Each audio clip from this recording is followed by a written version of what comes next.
Assalamualaikum warahmatullahi wabarakatuh. Saya Raden Muhammad Surya Fatin dari kelas C akan menjelaskan tentang sistem komunikasi satelit. Nah, sistem komunikasi satelit ini merupakan bagian dari wireless technology dan memiliki tiga karakteristik penting. Yang pertama, sinyalnya dapat menempuh jarak yang sangat jauh, bisa juga sampai ke luar angkasa dan tanpa perlu penguatan. Konsekuensinya ini satelitnya bersifat aktif dan mempunyai penguatan sinyal yang onboard. Nah, yang kedua, peralatannya juga berada di daerah yang tidak bisa dijangkau oleh manusia atau dihuni manusia, contohnya di luar angkasa sana. Lalu yang ketiga, perbaikan dianggap mustahil jika satelit itu sudah diluncurkan ke orbit, namun masih bisa saat ini pada orbit LEO. Nah, walaupun komunikasi satelit awalnya digunakan untuk pelengkap sistem kabel jarak jauh atau long distance kabel system, namun ada beberapa perbedaan. Pada komunikasi satelit bersifat point to point atau multi point bersifat point to multi point atau multi point to multi point. Sedangkan pada sistem kabel jarak jauh itu bersifat point to point connection. Lalu komunikasi satelit juga dia biaya link atau satelitnya tidak tergantung pada jarak, namun pada sistem kabel jarak jauh itu jika biaya sistem kabelnya juga akan meningkat sesuai dengan perubahan jarak. Nah, kemudian transmisi satelit dapat mengatasi hambatan fisik dan politik yang tidak dapat dilewati oleh sistem kabel. Lalu selanjutnya ada elemen dasar dari komunikasi satelit ini. Yang pertama space segment, yaitu perangkat yang diorbitkan ke luar angkasa. Fungsinya itu sebagai bus, payload, terus kontrol suhu dan kontrol altitude dan sistem propulsi. Lalu ada ground segment. Ground segment ini adalah satelit pemancar atau penerima yang berada di bumi. Fungsinya itu sebagai user. Kemudian ada beberapa komponen, yaitu ada komponen outdoor unit dan komponen indoor unit. Komponen outdoor unit ini adalah contohnya itu adalah antena dan LNA. Kemudian komponen indoornya itu ada modem, internet, dan baterai. Selanjutnya ada struktur dari sistem telekomunikasi satelit. Di sini ada ground segment, di mana ground segment ini terdapat transmitter dan receiver.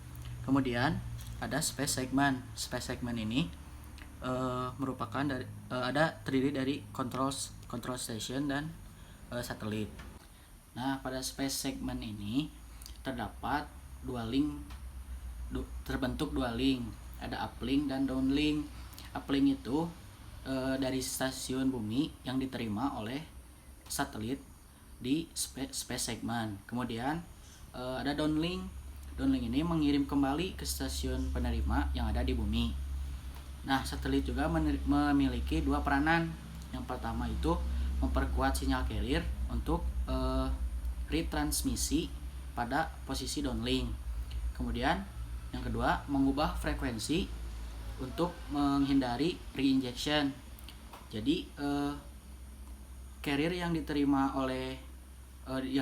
dari proses uplink itu akan dilakukan transmisi sebagian ke stasiun B untuk menghindari adanya informasi yang tidak benar, sehingga informasi yang diterima oleh stasiun B itu adalah informasi yang benar. Nah, selanjutnya itu ground segment.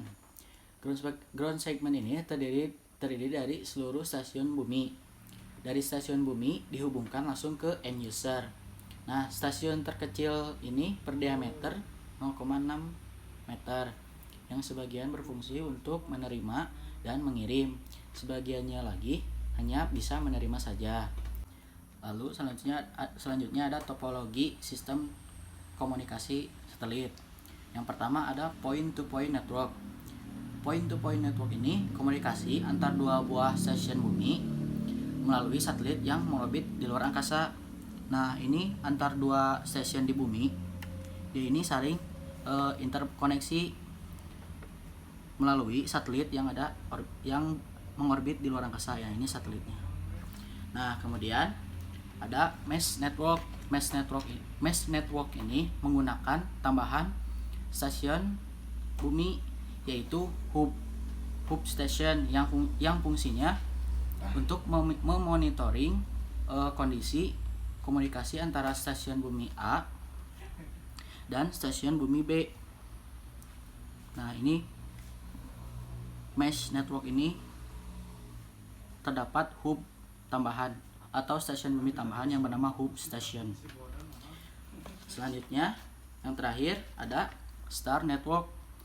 Nah, stasiun bumi A akan mengirimkan informasi ke stasiun bumi B, namun melewati jalur hub station, di mana hal ini biasanya digunakan sebagai backup station jika pengiriman informasi A ke B itu ada masalah. Nah, selanjutnya ada orbit. Orbit ini adalah lintasan. Jadi lintasan yang dilalui oleh satelit. Jadi semakin dekat satelit dengan bumi, maka pergerakan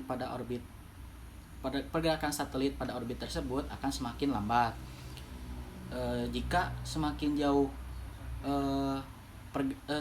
satelit, maka semakin cepat karena lintasannya juga akan semakin lebih besar. Kemudian yang selanjutnya itu telekomunikasi radio. Gelombang radio ini merambat di udara dengan rentang frekuensi yang sangat tinggi di gigahertz atau disebut gelombang mikro. Nah, keuntungannya itu menjangkau daerah yang cukup luas dan tidak perlu pemasangan kabel yang rumit.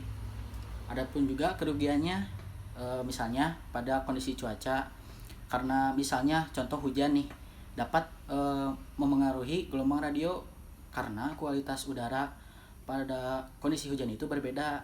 Selanjutnya itu band frekuensi radio. Bisa dilihat di gambar. Jika nilai frekuensinya semakin tinggi atau semakin besar, maka jarak atau area covernya juga akan semakin kecil. Begitupun sebaliknya, jika frekuensinya semakin kecil, maka jarak atau area covernya juga akan semakin luas. Nah, pada gelombang radio ini juga dia dapat merambat melalui beberapa medium, misalnya pada medium padat, cair, dan udara. Contohnya itu pada medium padat itu dari gedung ke gedung. Terus medium cair itu misalnya pada di laut. Kemudian pada medium udara itu misalnya pada komunikasi seluler. Contohnya itu HP. Ya, kemudian selanjutnya ada propagasi. Propagasi ini terdapat beberapa proses, itu ada ground wave, kemudian sky wave, dan ionosphere. Ya, ground wave ini dia merambat berdasarkan permukaan tanah. Nah, yang pertama itu ada propagasi ionosfer. Ionosfer ini adalah lapisan terendah dari atmosfer. Nah, ini gambarnya. Jika sinyal berfrekuensi 5 MHz, dia akan dipantulkan. Nah, jika frekuensi itu 20 MHz, akan ada perlambatan pantulan. Nah, jika frekuensi 100 MHz, dia akan dilewati karena ionosfer ini memiliki batasan tersendiri. Nah, propagasi ionosfer ini tuh artinya gelombang yang mengalami pantulan pada saat menyentuh lapisan ionosfer. Nah, propagasi ionosfer ini juga dibagi beberapa lapisan. Yang pertama adalah lapisan D. Lapisan D ini merupakan lapisan paling bawah dari ionosfer, menyerap gelombang dengan frekuensi rendah dan lalu melewatkan gelombang frekuensi tinggi. Ionisasinya juga maksimal pada siang hari dan menghilang pada malam hari. Yang kedua adalah lapisan E. Lapisan E ini memantulkan gelombang dengan frekuensi sekitar 20 MHz. tergantung pada frekuensi dan kekuatan lapisan ini. Suatu sinyal dapat dihasilkan ataupun dapat diteruskan ke lapisan F.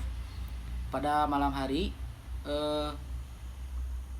sinyal dapat melewati lapisan ini karena pada malam hari lapisan ini menyusut. Yang terakhir adalah lapisan F. Lapisan F ini dibagi dua bagian, ada F1 dan F2, terjadi pada siang hari. Pada malam hari, kedua lapisan ini akan menjadi satu atau menyusut dan memantulkan gelombang pada frekuensi tinggi atau HF. Gelombang dengan frekuensi lebih tinggi VHF, UHF akan dilewatkan. Biasanya dimanfaatkan untuk pemancaran gelombang AM jarak jauh. Nah, yang kedua ada propagasi gelombang tanah. Propagasi gelombang tanah ini juga dibagi beberapa bagian. Ada gelombang langsung, gelombang pantulan, dan gelombang permukaan.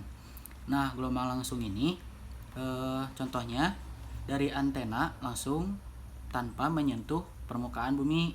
Yang kedua ada gelombang pantulan tanah.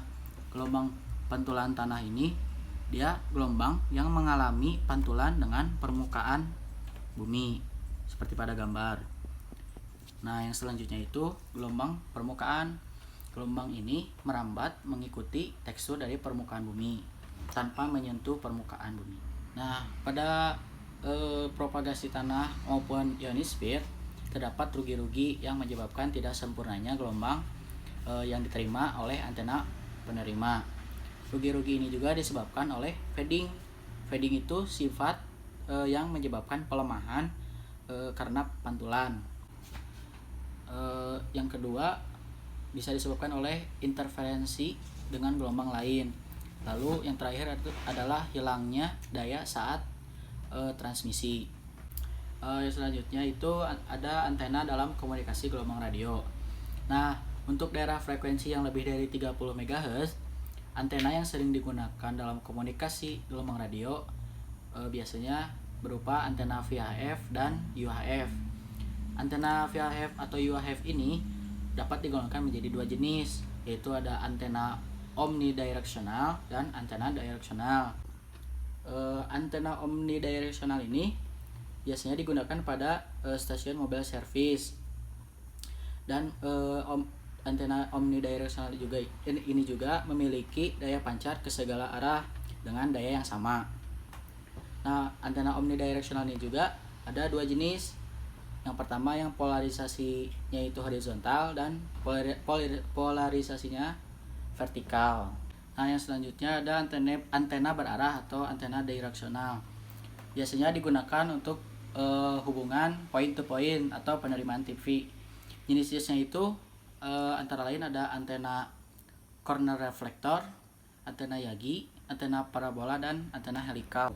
Nah, pada contoh antena directional kan ada antena parabola.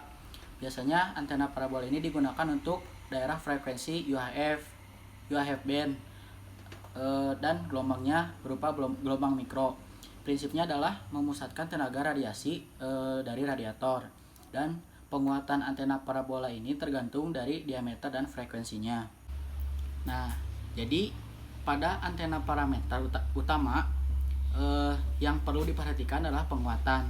Jadi pada saat informasi dipancarkan perlu juga dikuatkan agar jika terjadi gangguan tidak merusak informasi tersebut.